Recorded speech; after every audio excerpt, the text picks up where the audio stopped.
अस्सलाम वालेकुम वरहमतुल्लाहि वबरकातुहू। दोस्तों अली हसन अब्बासी आहियां। जेकर मुंहिंजो चैनल पहिरियों दफ़ो ॾिसी ऐं ॿुधी रहिया आहियो त बराए महिरबानी मुंहिंजे चैनल खे सब्सक्राइब कंदा, बेल आइकन खे क्लिक कंदा ऐं जेकर मुंहिंजी ऑडियो पसंदि अचे त उनखे लाइक कंदा ऐं कमेंट बॉक्स में पंहिंजी राय खां आगाह कंदा। किताब जो नालो आहे लोक कहाणियूं, जुल्द चोथों। बादशाहनि, शाहूकारनि, ॾाहनि, ठगनि ऐं ॿियनि जूं ॻाल्हियूं। मुरतब डॉक्टर नबी बख्श खान बलोच, छपराईंदड़ सिंधी अदबी बोर्ड जामशोरो सिंध। छापो 6 जनवरी 2014 ईस्वी। हीअ ॻाल्हि विचोले तालके टंडे अल यार मां वली मोहम्मद ताहिरज़ादे खां मिली। कहाणी आहे ॻाल्हि जो मुल्ह। हिकिड़े मुल्क जे बादशाह हुकुम कयो त असीं सुभाणे शिकार ते हलणु चाहियूं था। तंहिं लाइ गच लश्कर, तंबू तूलान तयारु कया वञनि। कुतनि बादनि खे होशियारु रखियो वञे, तीर कमान बणछू भाला चमकाया वञनि। बादशाह जे रुगो फरमान जी देरि हुई, समूरो असबाब तयारु थी वियो, जंहिंजी चकास पिणु पंहिंजे सिर कयई। बाद में सभिनी खे हिदायत कयई त सभु को पंहिंजो मुंहुं वठी शिकार ते रवानो थींदो, पोइ जंहिंजे अॻियां जेको बि जानवर निकिरंदो सो ई उनखे शिकार कंदो। अहिड़ो हुकुम करे लश्कर वठी उथी हलियो। कुझु वक़्त जे पंध खां पोइ कुदरत सां ख़ुदि बादशाह जे साम्हूं हिकिड़ो हरणु निकितो, जो छाल ॾेई भॼणु लॻो। बादशाह बि घोड़ो खणी पोयां छॾियुसि। उन ई अमल हिन सां गॾु फ़क़ति हिकिड़ो वफ़ादार नौकर हो। 100 कोह खनि पंधु करण खां पोइ हरणु गुम थी वियो। उते बादशाह खे ॾाढो अरमान थियो, थकिजी बि पियो ऐं बुख बि ॾाढो हलाक कयो होसि। तंहिं करे नौकर समेत हिकिड़े वण हेठि वेही रहियो। थोरी देरि खां पोइ संदसि नौकर तीर सां पखी शिकार कया, जे टांडनि ते पचाए खाई सुम्ही रहिया। सुबुह जो बादशाह सुजाग थियो ऐं नौकर खे उथारे चयईं त परियां कंहिं ॻोठड़े में वञ ऐं कुझु खाइण लाइ सीधो सामान वठी अच त नेरनि करियूं। नौकर घोड़े ते चढ़ी उलंद तरफ़ ॾांहुं रुख रखियो। थोरो ई पंधु करण खां पोइ खेसि माण्हुनि जो गोड़ ॾिसण में आयो, जे शहर जे ॿाहिरां कंहिंजे इंतज़ार में बीठल हुआ। उन्हनि जे ओचितो हिन ते नज़र वञी उन्हनि जी ओचितो हिन ते वञी नज़र पई। से हिक ॿिए खे मुबारकूं ॾियण ऐं ठेंग टपा ॾियण लॻा। आख़िर हिन जे वेझो अचण ते ॾाढा दोल दमाम वॼाइण लॻा। पोइ हिन खे खंभे खणी खयाऊं ऐं बादशाही पोशाक पाराए ॾाढे रोब ताब सां आणे तख़्त ते विहारियाऊंसि। अमीर वज़ीर सभु ख़िदमत में अची हाज़िर थिया। हाणे पाण खे बादशाह ॾिसी नौकर जो दिमाग़ सतें आसमान सां वञी लॻो। सो ऐश इशरत में हिन खां पंहिंजो झंग में छॾियल बादशाह बिल्कुलु विसरी वियो। होॾां घणे वक़्तु गुज़रण ते बादशाह खे अची बुख खां पेट में वकड़ पिया। सो बिन बेहाल थी पियो। नौकर जे नवरण ते ॾाढी कावड़ लॻसि। आख़िर जॾहिं ॿपहर थिया तॾहिं पाण बि घोड़े ते चढ़ी नौकर जी ॻोल्हा में उन ई तरफ़ रवानो थियो। थोरे ई पंध खां पोइ अची शहर में पहुतो। मुंहुं ऊंधाई थी चुकी हुई। बादशाह मुसाफ़िर खाने जी पुछा करे राति उते तरसियो। नए बादशाह जे ख़ुशीअ में जिते किथे ॿोड़ पुलाव जा नगर लॻा पिया हुआ। हीउ बि हो ॾाढो बुखायल, सो खाई पी ड्रव करे उते ई सुम्ही रहियो ऐं ख़्यालु कयईं त सुभाणे नौकर जी ॻोल्हा कबी। सुतो त सही पर निंड ई न पई अचेसि। घणो ई अखियूं पूरियाई पर ॿियो थियो ख़ैरु। पासा उथलाईंदो ई रहियो। उन जे सिराए में हिकिड़ो दरवेश बि टिकियल हो, जंहिं बादशाह खे बेक़रारीअ मां उथल पुथल कंदे ॾिसी पुछो त ऐं शख़्स तूं केरु आहीं ऐं तोखे छो निंड नथी अचे? बादशाह जवाबु ॾिनुसि त आउं घणो वक़्तु कचहरी करण जो आदी आहियां, तॾहिं निंड नथी अचे। दरवेश चयसि त मुंहुं मुहांडे मां त को वॾो घराणो थो ॾिसजांइ। हाणे जे मर्ज़ी हुजई त पाण में वेही ॻाल्हियूं करे वक़्तु गुज़ारियूं, छाकाणि जो मूंखे पाण निंड नथी अचे। बादशाह चयसि त दरवेश घणेई ॻाल्हियूं ॿुधियूं अथमि, साॻियूं ॻाल्हियूं वरी वरी ॿुधण मां कहिड़ो मज़ो ईंदो। बाक़ी का नई ॻाल्हि ॿुधाई त ॾाढो भलो कमु थींदो। मन रूह विंदरी पवे। दरवेश चयसि त मूं वटि नयूं ॻाल्हियूं आहिनि पर उहे क़ीमती आहिनि, से मुफ़्त आउं बि कोन ॿुधाईंदुसि। तॾहिं बादशाह चयसि त दरवेश मुफ़्त ॿुधण लाइ आउं बि तयारु कोन आहियां, पर अलाए जे तूं केतिरो ऐं कहिड़ो उजरो वठंदे, मूं वटि रुगो लालूं आहिनि, से जे क़बूल पवनि त हाज़िर आहिनि। दरवेश चयो त हिकिड़ी ॻाल्हि लाइ हिकु लाल वठंदुसि। तंहिं ते बादशाह बेठ मां हिकिड़ी लाल कढी ॾिनसि ऐं चयो त चङो, पोइ बिस्मिल्लाह ॻाल्हि शुरू कर। दरवेश ॻाल्हि शुरू कई त ए शख़्स, साईं जा रंग नियारा आहिनि। शाह मां गदा ऐं गदा मां शाह करण जी हिन वटि वेरमई कान्हे। अलाह जे नज़र में भलो उहो आहे जो परहेज़गार आहे, न त इंसान सभु हिकु जहिड़ा आहिनि। ॾात नाहे ज़ात ते जो वहे सो लहे। सियाणनि जो कौल आहे त ज़माने जी गर्दिश में ॾिसिजे त को ख़ादिम मां मखदूम थी वियो आहे त उन ते हसद न कजे, पर पाण अॻिते वधी उनजो इस्तक़बाल कजे। दरवेश ईअं चई खणी चुप कई। बादशाह पुछो त पोइ? दरवेश जवाबु ॾिनुसि त हिकिड़े लाल जी ॻाल्हि ॿुधायमि, ॿी लाल ॾियो त अॻिते हलिजे। बादशाह ॿी लाल खणी ॾिनसि। दरवेश वरी शुरू थियो। ए मखलूक, अलाह बेनियाज़ बादशाह आहे, थोरे ते परचे, घणे ते रुसे। हिनखे कंहिंजी गर्ज़ कान्हे, सभु को संदसि मोहताज आहे। हू पाण सतार आहे ऐं उहे माण्हू जे ॿियनि जी ऐब पोशी कनि था तन ते राज़ी रहे थो। तंहिं करे तोखे घुरिजे त तूं बि कंहिंजी उघाड़ ॾिसी त ढके छॾिजांइ। दरवेश ईअं चई खणी माठ कई। बादशाह दरवेश खे 3 लाल ॾींदे चयो त दरवेश ॻाल्हि हलंदी रहे। दरवेश बयान खे हीअं अॻ भरो हलायो। अलाह जहाननि जो बादशाह आहे, सॼे जुगत जूं जोड़ूं जोड़े थो। शाहूकार पंहिंजे माल ते मस्त त बादशाह वरी बादशाहीअ में ख़ुशि, ऐं ग़रीब गुरबो वरी पंहिंजी जाइ जुआरीअ ते ख़ुशि आहे। कंहिंखे कंहिंजी मिंथ मोहताजी कान्हे, अलबत हर को इज़त जो घोरियो आहे। मिसकीन खे बि इज़त जो उल्को आहे। तंहिं करे तूं जो कंहिं ग़रीब जे अॻियां लंघी ऐं हू तोखे मुहबत सां कोसनि कुहरनि जे खाइण जी सलाह करे त कॾहिं बि हुन जी ग़रीबीअ ते नाख़ुशि थी हुन जी दावत खाइण खां इनकार न कजे। एतिरो चई ॻाल्हि खे बंदि कयईं। बादशाह चयो भले फ़क़ीर साईं, किसो हले। दरवेश वराणियो 4थीं लाल मिले त ॻाल्हि हले। बादशाह 4थीं लाल बि ॾिनसि। दरवेश हिन रीति ॻाल्हि खे हलायो त अकुल वारनि जी फ़तवा आहे त दुनिया दुरंगी आहे, को कंहिंजो कोन्हे, सभु को मतिलब जो यार आहे। कमु लथो त कागर फाटो। तंहिं करे तुंहिंजो बि कंहिं बेक़दरे सां पलव अटके त खेसि यकदमि अस्सलाम वालेकुम चई मोकिलाइजांइ। बेइंसाफ़ ऐं बेक़दरे वटि घड़ी बि न घारिज। ईअं चई दरवेश उथी वञी सुम्ही रहियो ऐं बादशाह बि आरामी थियो। बादशाह सुबुह जो निंड मां जागी शहर मां नौकर जी पुछा कई, पर किथां बि पतो कोन पियुसि। बादशाह ख़्यालु कयो त छो न पाण खे सौदागर सॾाए हिन मुल्क जे बादशाह सां मुलाक़ात करे पोइ मोटी मुल्क हलिजे। उहो ख़्यालु करे ओॾां रुख रखियईं ऐं सिधो अची शाही दरबार में पहुतो। नौकरनि हिन खां अहवालु पुछी वञी बादशाह खे ॿुधायो त फलाणे मुल्क जो सौदागर साईं जन सां मिलणु घुरे थो। पंहिंजे मुल्क जो नालो ॿुधी बादशाह हुकुम कयो त हिन खे शान मान सां आणे दरबार में हाज़िर करियो। बादशाह जॾहिं दरबार में क़दम रखियो त छा ॾिसे त संदसि झूनो ख़ादिम बादशाही तख़्त ते ताज पहिरे वेठो भभके ऐं तजमुल सां हाकिम बणियो वेठो आहे। उहो ॾिसी खेसि हिकदमि रातो के दरवेश वारी नसीहत यादि आई त जेको गदा मां शाह थिए त उनखे इज़त ज़रूरु उहा ॾिजे, छो जो खेसि ख़ुदा उन जी ॻाल्हि ते रसायो आहे। उहो सोचे झटिपट बादशाह खे निवड़ी सलाम कयईं।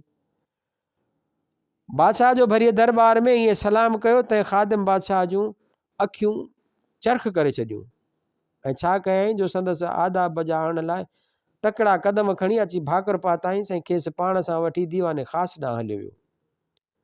हओ मोटण ते 9 किलो ख़बरूं करण वेठा। ख़ादिम चयो त मूंखे माफ़ कजो, मूंखां ग़लती थी वई।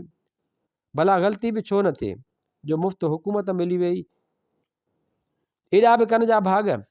बादशाह चयो फिक्र कोन्हे, तो जेकी कयो सो चङो कयो। आउं तोखे ॾिसी निहायत सरो थियो आहियां। अॼु तूं हाकिम आहीं, आउं तुंहिंजी रहत। अहिड़ीअ तरह सॼी राति ॻाल्हियुनि में गुज़री वियनि ऐं सुबुह जो वेंझी सिंझी ठही ठुकी ॿई ॼणा दरबार में आया। ख़ादिम हाकिम पंहिंजे बादशाह खे फ़िलहालु संदसि सलाह सां पंहिंजी हुकूमत जो नंढो वज़ीर मुक़ररु कयो ऐं खेसि रहण लाइ अलहदा महलात पिणु ॾिनाई। ॿिन्हिनि जी उहा आदत थी वई त हिकु राति नंढो वज़ीर असलू को बादशाह ख़ादिम हाकिम बादशाह वटि रिहाइण लाइ ईंदो हो ऐं ॿी राति ख़ादिम हाकिम पंहिंजे असुल के बादशाह याने हाणोके नंढे वज़ीर वटि वञी कचहरी कंदो हो। अहिड़े नमूने हिननि जे सोबत खे ॻचो अरसो गुज़री वियो ऐं किसो पियो हलियो।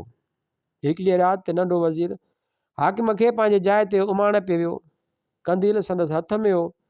उन जी रोशनीअ में हू छा थो ॾिसे त हिकिड़ी ज़ाइफ़ ऐं मर्द हरम सराय जे अंगण में बिन बेख़बर थियो हिक ॿिए खे भाकुर पायो बीठा आहिनि। नंढे वज़ीर खे हिकदमि ख़्यालु आयो त दरवेश हिदायत कई हुई त कंहिंजी उघाड़ी ॾिसी त ढकिजांइ। अहिड़ी का उघाड़ी बि उहो वीचार करे बहानू बनाए आथिड़ जी फर्श ते किरी पियो, ऊंदा ई बाट थी वई ऐं होॾां हुन जोड़े खे बि हीउ हाल ॾिसी भॼी वञण जो मौक़ो मिली वियो ऐं उन जे समूरे हाल हक़ीक़त जो बादशाह खे को समा न रहियो। आख़िर उन राति जे मामले वञी रंग लाथो। वरी वज़ीर जी धीउ का चौकीदार सां फिटल हुई, साहेड़ीअ तरह पाण खे ओचितो पकिड़िजी पियल ॾिसी रही न सघी ऐं सुबुह थियण खां अॻु हिक सांग सिटे रोअण लॻी। पिणसि पुछिजांइ छा आहे, सिगो बयानु कर, मूंखे परेशान न कर। उहो तीअं वॾा सुॾका भरण लॻी ऐं बिल्कुलु उभसाई वठी वियसि। तंहिंखां पोइ पीउ खे ॿुधायईं त मूं शाम जो दरीअ मां मुंहुं कढी दिलि विंदराइण लाइ चौधारी सावक सब्ज़ी थे ॾिठी त ओचितो मुंहिंजी नज़र साम्हूं महलात जे दरीअ ते पई ॾिसां त बादशाह जो नंढो वज़ीर मूंखे इशारा पियो करे ऐं पाण ॾांहुं अचण लाइ मिंथू कंदे हथ पियो जोड़े। उहो हाल ॾिसी मूंखे मुंहिंजी गैरत अहिड़ो त मजबूर कयो जो पहिरियां ई चयुमि त अहिड़े जीअण खां मरणु बहितर आहे। खणी तरार पाण खे ख़तमु करे छॾियां, पर पोइ सब्र खां कमु वठी खणी माठ कयमि।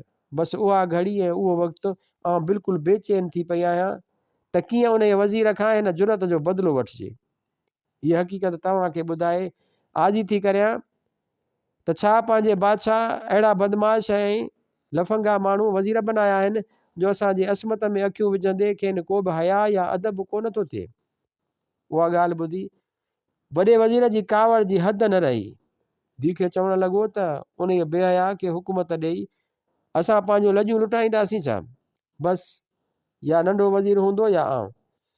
ईअं चई सिधो दरबार में आयो। बादशाह वज़ीर खे बतलियल ॾिसी पुछो त ए वज़ीर नेक तदबीर, तोखे कहिड़ी चिंता आहे जो तुंहिंजो हाल बदिलियल पियो नज़र अचे?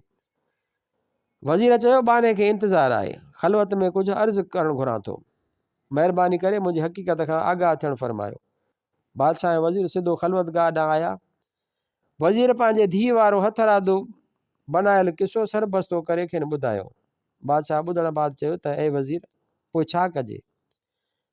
वज़ीर चयो त जीअं क़िबला, आख़िर हीउ शख़्स केरु आहे जंहिं ते एतिरो राज़ रखी हेॾी इज़त भरे दर्जे ते खेसि मुफ़्त में पहुचायो वियो आहे? ख़ादिम हाकिम जवाबु ॾिनुसि त दरअसल हीउ मुंहिंजो बादशाह आहे।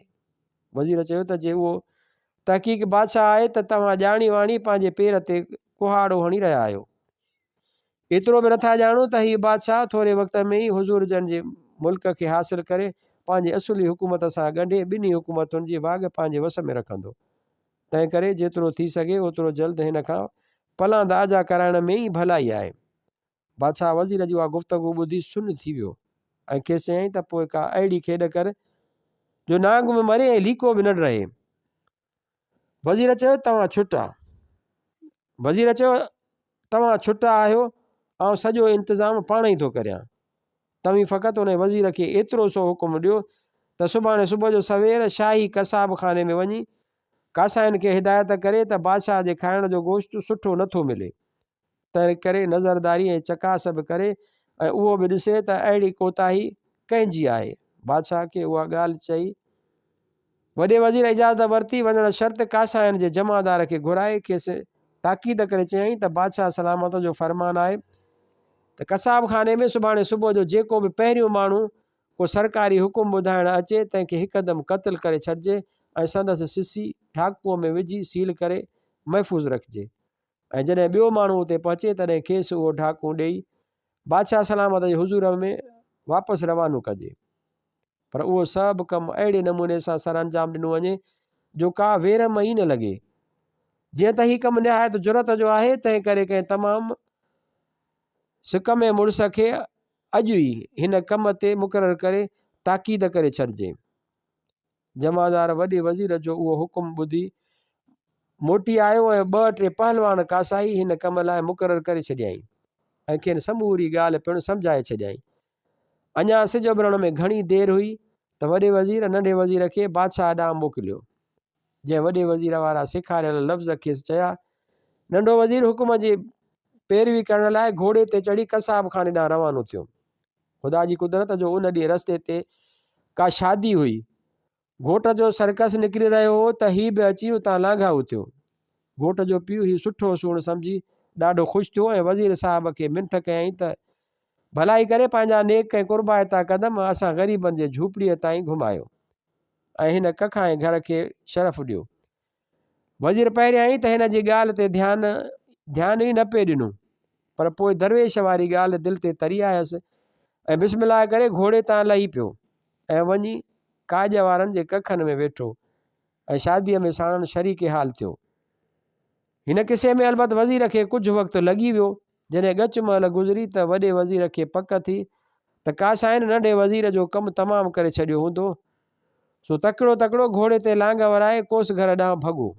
अचण साण कासाइन खे चयईं त कीअं कमु ठीकु आहे या न, जल्द करियो, अमानत ॾियो।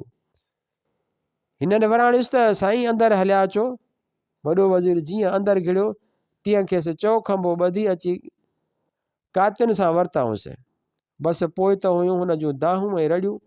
चवंदा आहिनि त अलाह ॾे ऐं बानू सहे। सो वज़ीर साहिब बि घणो ई पाण पतोड़ियो ऐं हिननि खे सम्झायई ऐं चयई, पंहिंजा उहिदा बयानु कयई ऐं आख़िर उहो बि चयई त उहो ॿियो वज़ीर आहे जंहिं लाइ बादशाह सलामत मारण जो हुकुम ॾिनो आहे, पर हू किथे था ॿुधनि। जिन खे हुकुम मिली चुको हो त जेको पहिरियों माण्हू अचे तंहिंजो हणी कीमूं करे रखिजो। सो हणी वढे टुके टुकर करे छॾियाऊंसि। थोरी देरि बाद नंढो वज़ीर बि शादीअ वारनि खां मोकिलाए कोस घर ॾांहुं आयो ऐं कासाइन खे गोश्त जूं पारतूं करणु लॻो। कासाइन खेसि सील मोहर थियल गोश्त जो ढाकू बादशाह सलामत खे पहुचाइण लाइ खणी आणे ॾिनो। उहो पाण खणी दरबार में अची बादशाह जे हुज़ूर में पेश कयई। बादशाह हिन खे जहिड़ो ॾिसी वाइड़ो थी वियो ऐं यकदमि ढाकूअ जो पुड़ खोले ॾिठाई। वॾे वज़ीर जी सिसी ढाकूअ में बंदि ॾिसी बिल्कुलु हैरान थी वियो ऐं नंढे वज़ीर खां अहवाल पुछाई। जंहिं चयो त आउं हुकुम मूजिबि कसाब खाने ॾांहुं वञी रहियो हुउसि त रस्ते में हिकु ॼञ शादीअ वारनि जी ॾिठमि, जे दावत ॾेई मूंखे पाण सां वठी विया। उतां वांदो थी कासाइन खे जीअं तंबीह करण लाइ वियुसि त उन्हनि उहो ढाकू ॾिनो जो हुज़ूर में अची पेश कयो अथमि। वधीक का बि ख़बर कान्हे, आउं बिल्कुलु कोन थो ॼाणा त असांजे वॾे वज़ीर जो अहिड़ो हाल कीअं थियो आहे। बादशाह जवाबु ॾिनुसि त वॾे वज़ीर राति इहा ॻाल्हि कई हुई त तव्हां संदसि जवान धीउ सां महलात में वेठी का खौंस कई हुई, जंहिं पीउ खे रोई दाह ॾिनी हुई। पोइ वज़ीर अव्हां जे माराइण लाइ कासाइन खे चई आयो हो त जेको अॼु सुबुह जो सवेर पहिरियों सरकारी माण्हू अचे तंहिंखे क़त्ल करे उनजी सिसी ढाकूअ में ढके बादशाह ॾांहुं मोकिलिजो। अव्हां सुबुह जो सवेल होॾां रवाना थिया। कज़ा जा कम जो तव्हां वाट ते वेही रहिया ऐं वज़ीर उॿरो थी ओॾां वियो ऐं ख़तमु थी वियो। तंहिं ते नंढे वज़ीर चयो त जहिड़ी करणी तहिड़ी भरणी। आउं वज़ीर साहिब जो बदख़्वाह कोन हुउसि, न की संदसि न्याणीअ में मुंहिंजी बुरी अखि हुई। अलबत उन राति जॾहिं आउं शमदान समेत हुज़ूर जन खे उमाण पिया आयुसि ऐं किरी पियो हुउसि तॾहिं महल जे ऐवान में ॿ माण्हू अहिड़ीअ तरह बीठल ॾिठा हुअमि। लाशक उन्हनि में हिकु वॾे वज़ीर जी धीअ हुई। मूंखे ख़्यालु थियो त हिननि ते कंहिंजी निगाह पवणु चङी ॻाल्हि कान्हे, सो मूं ॼाणी वाणी शमदान केराए ऊंदा ई कई, उन ख़्याल खां त मतां अव्हां जी निगाह मथनि पइजी वञे ऐं नाहक मारिजी वञनि। तंहिंजो बदिलो शायदि वज़ीर उहो थो ॾिनो, पर ख़ुदा हक़ वकील आहे। सचनि साणी कूड़नि घाणी। पोइ अवल खां वठी आख़िर ताईं मुसाफ़िर खाने में राति जो दरवेश खां ॿुधल क़ीमती ॻाल्हियूं बि बादशाह खे करे ॿुधायई ऐं खेसि ईअं बि चयई त पछाड़ीअ वारी नसीहत जा दरवेश कई हुई सा हीअ हुई त कंहिं बेक़दरे बेइंसाफ़ बेइंसाफ़ जी यारी कंहिं कई हुई सा हीअ हुई। अच्छा, ऐं खेसि ईअं बि चयई त पछाड़ीअ वारी नसीहत जा दरवेश कई हुई सा हीअ हुई त कंहिं बेक़दरे बेइंसाफ़ जी यारी तोड़े नौकिरी न कजि। सो अव्हां बि उन ई नमूने साबित थिया जो बिना पुछे मूंखे मौत जे मुंहं में ॾेई थे छॾियव, पर ख़ुदा खणी बचायो अथमि। बादशाह सलामत, अफ़सोस जो तव्हां मूंखां हिन हक़ीक़त ते कुझु पुछण बि मुनासिबु न सम्झो। हाणे उहा बादशाही अव्हां खे नेब हुजे ऐं असांजी अलावाई। ईअं चई बादशाह खां जो असुल में संदसि ग़ुलाम हो, हीउ ख़ानदानी बादशाह मोकिलाए पंहिंजे असुल के घोड़े ते चढ़ी वठी पंधु पियो ऐं हलंदे हलंदे अची कनि ॾींहंनि जे पंध खां पोइ पंहिंजी बादशाहीअ में पहुतो। हिन मुल्क जी वाग बादशाह जे गुम थी वञण खां पोइ वक़्त जे वॾे वज़ीर जे हथ में हुई, जंहिं बादशाह सलामत खे ज़िंदा ऐं ख़ुशि खुरम ॾिसी ख़ुदा जा शुक्राना बजा आंदा, सॼे मुल्क में नए सिर नओं रंग लॻी वियो। ग़रीब गुरबे ऐं फ़क़ीर फ़ुकरे लाइ ख़ज़ाने जा दरवाज़ा खोले छॾियाऊं। को वक़्तु त मुल्क में ख़ुशियुनि जी धुम लॻी वई। बादशाह पंहिंजी राणियुनि ऐं औलाद सां बि मिलियो ऐं सभु ॾाढा ख़ुशि थिया। जहिड़ीअ तरह उन विछड़ियल बादशाह ऐं संदसि वग़ैरह जो मेलो थियो, तहिड़ीअ तरह शायल जग जहान जो थिए।